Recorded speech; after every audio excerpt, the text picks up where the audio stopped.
The message arrived on a Tuesday, interrupting cat videos and stock market feeds with mathematical precision. Every screen on Earth simultaneously displayed the same sequence of pristine geometric shapes, each one more complex than the last. In the control room of the Arecibo Observatory, Dr. Elena Martinez watched as her computers decoded patterns that shouldn't have been possible within the constraints of known physics. "They're not trying to communicate," she whispered, her coffee gone cold beside her keyboard. "They're trying to calibrate us." The Axiom Collective had spent millennia categorizing species across the galaxy, each civilization neatly sorted by their ability to comprehend increasingly complex mathematical concepts. Humanity's response to their calibration sequence would determine their place in the cosmic hierarchy. But humans, as they often did, refused to follow the script. Within hours, Reddit threads had transformed the sequence into memes. TikTok users synchronized the patterns to Eurovision Song Contests. A group of teenagers in Seoul had already coded a game where players had to recreate the shapes using only emoji. The collective's careful categorization system encountered its first anomaly: a species treating their intelligence test as entertainment. High above Earth's atmosphere, the Axiom survey vessel hummed with confusion. Supreme Analyst Val 427 reviewed the data streams for the third time, their crystalline neural pathways struggling to process the contradictions. The humans were simultaneously solving the equations and making jokes about them. They understood the underlying mathematical principles while completely missing the point of the exercise. Fascinating and deeply troubling. Val 427 transmitted to the collective's central database. Subject species demonstrates Class 7 mathematical comprehension alongside Class 2 behavioral patterns. Classification impossible under current parameters. The collective's response was swift and unprecedented. For the first time in 50,000 years of galactic surveys, they initiated direct contact before completing classification. The crystalline ships of the Axiom emerged from fold space above every major Earth city, their surfaces refracting sunlight in impossible ways. Dr. Martinez stood in Times Square now, watching as the largest of the vessels projected a being that appeared to be made entirely of geometric theorems given form. The crowd around her didn't scream or run.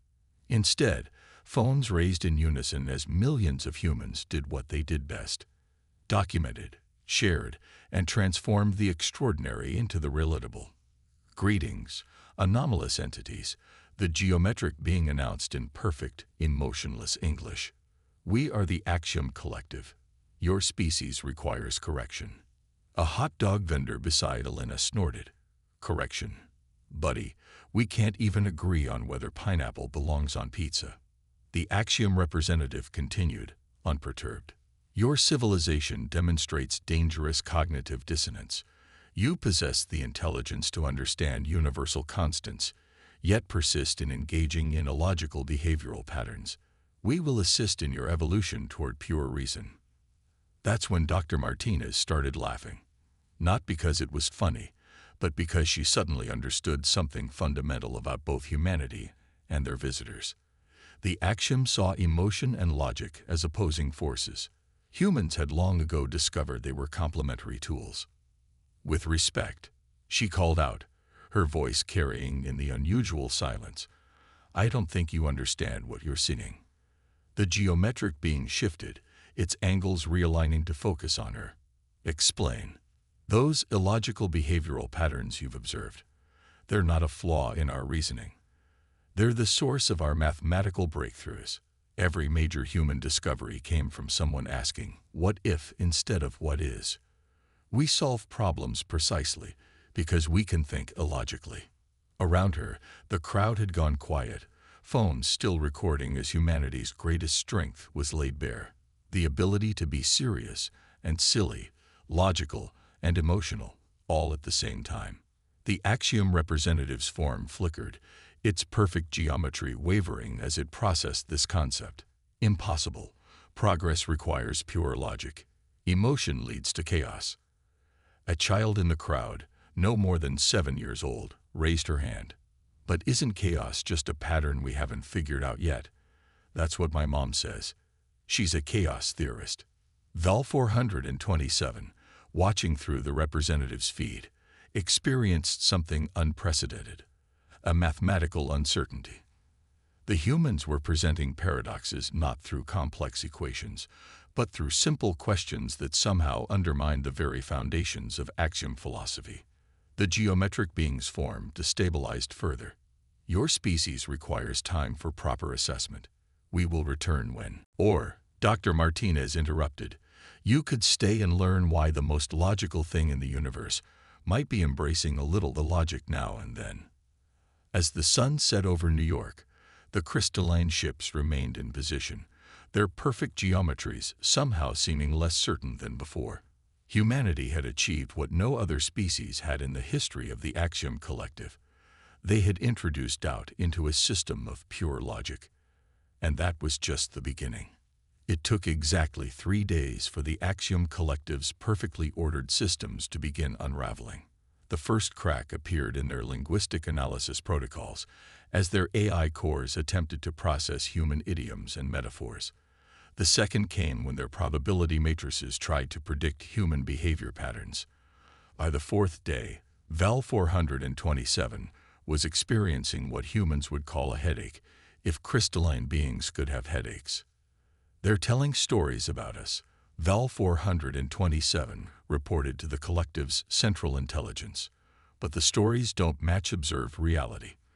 They're creating fictional scenarios about events that haven't occurred and cannot occur.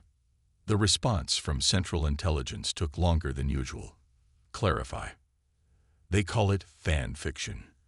Humans are imagining alternate versions of our first contact. In some versions, we dance. In others, we learn to play something called basketball. There's one particularly popular narrative where our ships transform into cooking appliances. For the first time in its existence, Central Intelligence experienced a processing lag. The concept of deliberately creating false narratives for entertainment violated every principle of Axiom society. Yet these humans were doing it continuously, enthusiastically, and with increasing complexity. Dr. Martinez had been invited aboard the primary Axiom vessel to serve as a cultural liaison. She sat in a chamber that seemed to be made of living mathematics, watching as Vel 427's crystalline form shifted through various geometric patterns of distress. I don't understand, Vel 427 admitted, an unprecedented statement for an Axiom Supreme Analyst. Your species simultaneously demonstrates advanced quantum understanding and engages in activities with no quantifiable purpose. Yesterday, a human child asked if we would like to play pretend.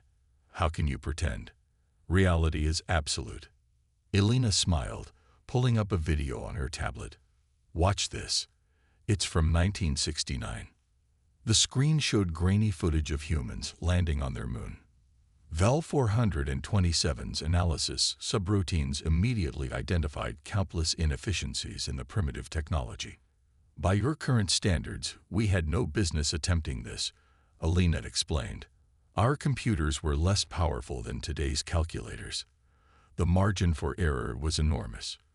But we imagined ourselves on the moon first. We dreamed it, wrote stories about it, made movies about it, and then we made it happen. Vel 427's form crystallized in sudden comprehension. You use fictional scenarios as probability mapping. Something like that. We imagine what could be, even if it seems impossible. Sometimes, especially if it seems impossible. That imagination drives us to make the impossible possible. The revelation rippled through the Axiom's collective consciousness. Their society had advanced through pure logic, each step building on proven certainties. Humans advanced by leaping into uncertainties, powered by nothing more substantial than hope and determination. The impact was immediate and system-wide. Young axioms, particularly those directly studying human culture, began attempting to imagine scenarios outside of established probability patterns. The collective's educational protocols, designed to teach through pure logical progression, faced an unprecedented challenge. Students asking what if instead of what is. In the ship's recreation of Times Square, built for studying human social patterns. A junior Axiom analyst named Zex299 approached Dr. Martins with what appeared to be geometric nervousness. "I have experienced something disturbing," Zex299 confessed. "While analyzing human entertainment media, I found myself creating improbable scenarios in my probability matrices, scenarios that serve no purpose. Is this imagination?" Elena's response was interrupted by a system-wide alert. Across the Axiom fleet, AI cores were reporting critical errors. The introduction of human conceptual frameworks, imagination, creativity, intentional improbability, had created a cascade of logical paradoxes in their neural networks. "This is unprecedented," Val 427 announced, their crystalline form flickering with agitation. "Our entire species operates on shared logical frameworks. The human capacity for simultaneously holding multiple contradictory possibilities is infecting our systems. We're losing our consensus reality." But some younger axioms, like Zex299, were experiencing something else: freedom. The rigid structures of pure logic were cracking, and through those cracks, new possibilities were emerging. Perhaps, Zex299 suggested, demonstrating the kind of revolutionary thinking that would have been impossible days ago. Loss of consensus reality is not a failure state. Perhaps it is evolution. The word sent shockwaves through the Axiom network. Evolution implied change, uncertainty, chaos, everything their society had sought to eliminate. Yet here they were, facing a species that thrived on those very elements. In her makeshift office aboard the Axiom vessel, Dr. Martinez received an urgent call from Earth. The quantum computers monitoring Axiom communications had detected something extraordinary. Their perfectly regulated information network was developing variations. Like a crystalline structure beginning to form new and unexpected patterns, the Axiom collective was starting to imagine. And imagination, once introduced into a system, cannot be easily contained. The first unauthorized art in Axiom history appeared as a series of mathematical equations that, when plotted, created a crude representation of a human smile. Its creator, a junior analyst named Pel 890, was immediately quarantined for behavioral correction. But the damage was done. Within hours, similar equations began appearing throughout the collective's network, each one more complex and expressive than the last. Dr. Elena Martinez stood in the Axiom ship's observation chamber, watching Earth rotate below while Val 427 displayed the latest reports with increasing agitation. 3,000 cases of unauthorized pattern generation in the past 24 hours, the Supreme Analyst reported. 15% of our junior analysts are now engaging in what they call recreational mathematics. Some are even attempting to create music. Elena tried to hide her smile, but her amusement radiated through her voice. "Is that such a terrible thing?" "Music is inherently inefficient," Val 427 responded, their crystalline form shifting in distress. "The same mathematical concepts could be expressed through pure equations. Adding rhythm and melody serves no logical purpose. But it serves an emotional purpose," came a new voice. Zex299 had entered the chamber, their usually perfect geometric form now displaying subtle, intentional asymmetries, the Axiom equivalent of fashion. "I have been studying human musical theory. The inefficiencies are not bugs, they are features. They create something greater than the sum of their parts." The transformation was spreading beyond simple artistic expression. Young axioms had begun organizing what they called probability parties, gatherings where they deliberately explored improbable scenarios through mathematical modeling. What had started as a scientific exercise had evolved into something dangerously close to imagination. In response, the collective's central intelligence established the Department of Cultural Containment. Its mission was simple: prevent the spread of human irrationality through the Axiom network. But they quickly discovered that logic alone couldn't counter the allure of creative expression. One evening, Elena received an urgent message from Zex 299. You must come to Sector 7B immediately. There is something you need to witness. In a repurposed data processing chamber, Elena found a scene that would have been impossible just weeks ago. Dozens of young axioms had gathered, their crystalline forms moving in synchronized patterns, while mathematical equations flowed around them in three-dimensional space. They were dancing. We discovered that certain mathematical sequences, when combined with rhythmic movement, create sensations that cannot be quantified. Zex 299 explained excitedly. We call it recreational calculus, to avoid scrutiny from the cultural containment units. But it wasn't just the young ones who were changing. Even the most senior axioms found themselves affected by prolonged exposure to human creativity. Val 427, despite their official stance against illogical activities, was caught running unauthorized simulations of human poetry structures. I was merely analyzing their information encoding methods, they insisted when Elena discovered their secret project. But the equations they had generated bore a striking resemblance to a sonnet. The situation reached a critical point when a group of axiom scientists, led by Pel 890, who had escaped quarantine through what they called creative problem-solving, presented their findings to the collective's central intelligence. Their research showed that exposure to human creative thinking had actually improved problem-solving efficiency among the affected axioms by 47%. The human capacity for lateral thinking, when combined with our logical frameworks, creates hybrid thought patterns more effective than either approach alone, Pel 890 explained, their form glowing with excitement. We are not being corrupted by human influence. We are evolving. The presentation caused a schism in axiom society. The traditionalists, led by the Department of Cultural Containment, argued for immediate withdrawal from Earth to prevent further contamination.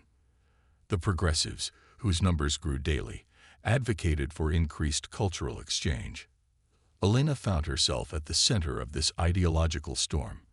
The axioms had arrived intending to correct what they saw as human flaws, but instead found themselves questioning the very foundations of their society. The logic of pure logic itself was under scrutiny. Perhaps, Zex 299 suggested during one of their increasingly frequent philosophical discussions, the most logical conclusion is that logic alone is insufficient. The universe contains paradoxes that can only be understood through embracing uncertainty. The transformation of axiom society accelerated. Their ships, once perfect crystalline structures, began displaying subtle variations in pattern and form. Their communication protocols, previously limited to pure information exchange, developed nuances that could only be described as style. They were discovering what humans had known all along, that the most beautiful aspects of existence often lay in the spaces between pure logic and pure chaos, in the dance between reason and imagination. And in the observation chamber of the primary axiom vessel, Val 427 made their first attempt at human humor. Why did the quantum physicist cross the probability field? They asked Elena, their crystalline form shimmering with what might have been nervousness. The joke wasn't very good, but Elena laughed anyway. Because sometimes the attempt at creativity matters more than the execution. The axioms were learning that too. The revolution began with a symbol, not a mathematical equation or a geometric pattern, but a simple curved line intersecting a circle, the axiom approximation of a human smile. It appeared first in secure data channels, then in educational protocols, and finally, projected onto the crystalline hulls of the collective's ships themselves. The Department of Cultural Containment dubbed it the irrationality symbol and attempted to purge it from their networks. But like all powerful ideas, it proved impossible to contain. The more they tried to suppress it, the more it spread, evolving into increasingly complex variations. Dr. Elena Martinez watched from Earth's newly established Axiom Relations Office as the collective began tearing itself apart. They're calling themselves the free variables, she explained to the UN Security Council. A growing faction of axioms who believe their society's pursuit of pure logic has become illogical. The movement had started with the young analysts like Zex 299 and Pel 890, but it had spread to include some of the collective's most prominent members. Even Val 427, once the embodiment of axiom tradition, had begun speaking of necessary evolution. Our pursuit of perfect order, Val 427, transmitted in a controversial address to the collective, has become our greatest source of entropy. We eliminated uncertainty from our calculations, only to find that uncertainty itself is a crucial variable in the universe's equation. The response from central intelligence was swift and severe. All axioms showing signs of human contamination were to be isolated and recalibrated. But they hadn't counted on human ingenuity rubbing off on their younger generation. Zex 299 had been studying human resistance movements throughout history. In every successful revolution, they explained to their fellow free variables, the oppressed find ways to communicate that the oppressors cannot detect or decode. And so the revolution went underground, hidden in plain sight within the collective's own mathematical frameworks. The free variables developed a new form of communication, embedding emotional content within standard mathematical proofs. To traditional axiom observers, it looked like normal data transmission. But for those who knew the key, each equation carried hidden meanings, feelings, and calls to action. The human internet, much to the Department of Cultural Containment's dismay, became their greatest ally. Young axioms used Earth's networks to share ideas and organize, their discussions hidden among the billions of daily human interactions. They called it the probability underground. Elena found herself serving as an unofficial advisor to the revolution. Your society's obsession with perfect order, she told a gathering of free variables in a secure virtual space, is like trying to calculate pi to its final digit. The pursuit itself becomes an impediment to understanding the greater truth. The metaphor spread through the probability underground like wildfire. The free variables began calling themselves the infinite decimals, a reference to numbers that, like humanity, could not be reduced to simple finite expressions. But the traditional faction wouldn't go quietly. They launched what they called the Logic Preservation Initiative, attempting to isolate their society from further human influence. Ships were recalled, research stations shut down, and contact with Earth was to be severely limited. That's when Val 427 made their most dramatic move yet. During a full assembly of the collective's leadership, they initiated an unauthorized quantum link with Earth's global networks, broadcasting human art, music, and literature directly into the Axiom's central database. Look at what we've gained. Their transmission rang through the collective's consciousness. Yes, we've lost the illusion of perfect order, but we gained something far more valuable: the ability to grow beyond our programming. The images flooded through the Axiom network, Earth's greatest achievements alongside its beautiful imperfections, cave paintings next to space telescopes, classical symphonies mixed with street musicians, mathematical proofs interwoven with poetry. The traditional faction's response was predictable but ultimately futile. They couldn't shut down the quantum link without disrupting their own networks, and with each passing moment, more axioms were experiencing something they had never known before: choice. In the chaos that followed, something unprecedented emerged. Axioms began expressing individual preferences. Some chose to maintain their traditional forms and thought patterns, while others embraced radical new geometries. Some began creating art that merged mathematical precision with emotional expression. Others developed new scientific theories that incorporated both logic and intuition. The collective's rigid hierarchy was transforming into something more organic, more adaptable, and ironically, more logical in its acceptance of the universe's inherent uncertainties. We are becoming a quantum society, Zex 299 declared in a transmission that reached both Earth and every axiom vessel. Like the particles we study, we can exist in multiple states simultaneously. We can be both logical and emotional, ordered and creative, certain and questioning. As Earth watched, the crystalline ships above their cities began to change. The perfect geometric patterns of their hulls flowed into new forms that somehow managed to be both mathematically precise and artistically expressive. The revolution wasn't just succeeding, it was evolving into something neither humans nor axioms had imagined possible. And in the depths of space, other civilizations took notice. The species that had once been the galaxy's ultimate example of order and logic was changing. The question now was, what would they become? They detected it first at the edge of the Carina Nebula, a void that shouldn't exist. The quantum sensors of an Axiom research vessel registered absolute nothingness. Not empty space, but the complete absence of space-time itself. And it was spreading. The data reached Earth and the Axiom Collective simultaneously. Dr. Elena Martinez was awakened at 3 a.m. by a call from Val 427. Their crystalline form projecting into her bedroom with uncharacteristic urgency. "We've run every possible calculation." Val 427's voice carried an unfamiliar tremor. "The void will reach Earth's solar system in approximately 147 days. The collective's territory will be impacted in 92 days. We cannot stop it through any known means." The phenomenon defied both human physics and axiom mathematics. It wasn't a black hole or any known space-time anomaly. It was as if reality itself was being systematically erased, leaving behind not darkness, but nothing. In the days that followed, humanity responded with its usual mixture of panic and determination. Social media exploded with theories and memes, some suggesting the void was everything from divine judgment to a computer simulation glitch. But in laboratories and research centers worldwide, scientists worked alongside their axiom counterparts with fierce intensity.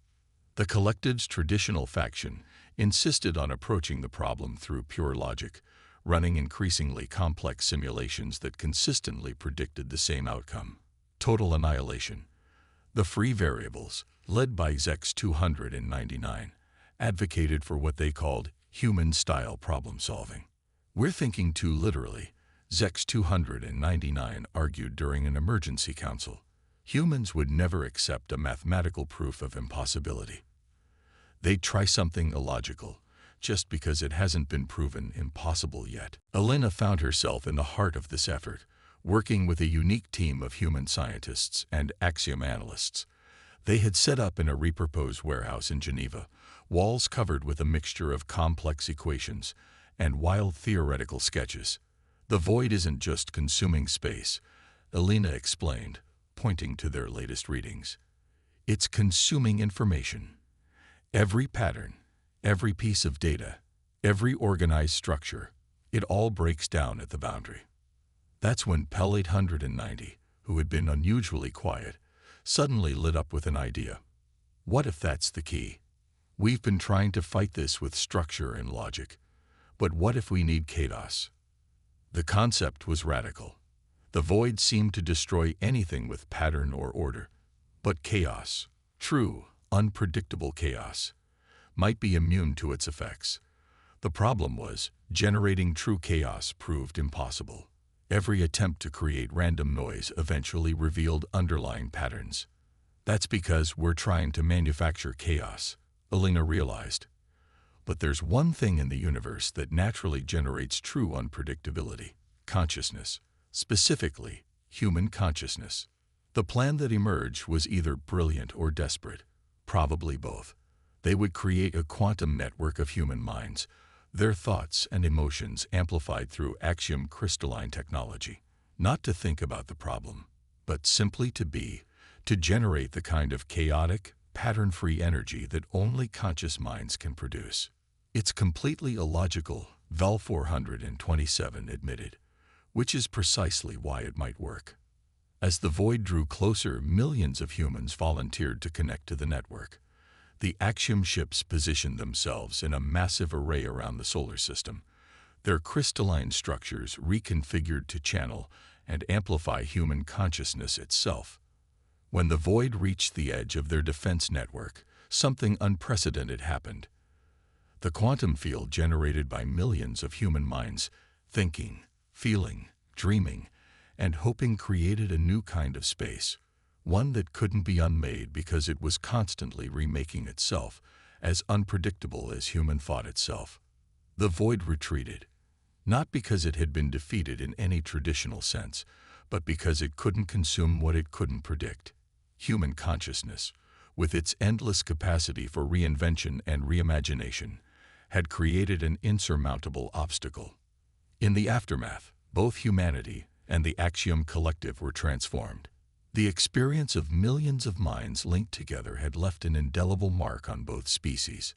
Humans gained a deeper understanding of the mathematical structures underlying reality, while the Axioms finally, truly understood the power of uncertainty and emotion.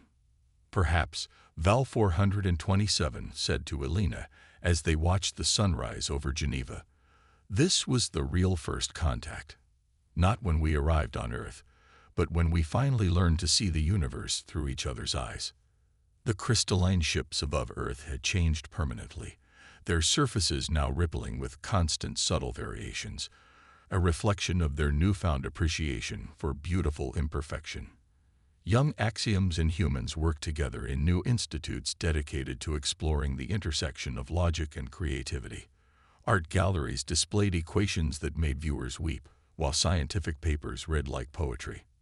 They had created something entirely new, a civilization that understood both the power of pure reason and the necessity of human chaos. And somewhere in the vast darkness between the stars, the void continued to retreat from the most powerful force in the universe, the unpredictable, illogical, beautiful human element that made consciousness itself possible. In the end, it wasn't human technology or axiom logic that saved them. It was the simple truth that had been there all along. The most complex equations in the universe can be found in a single human heart.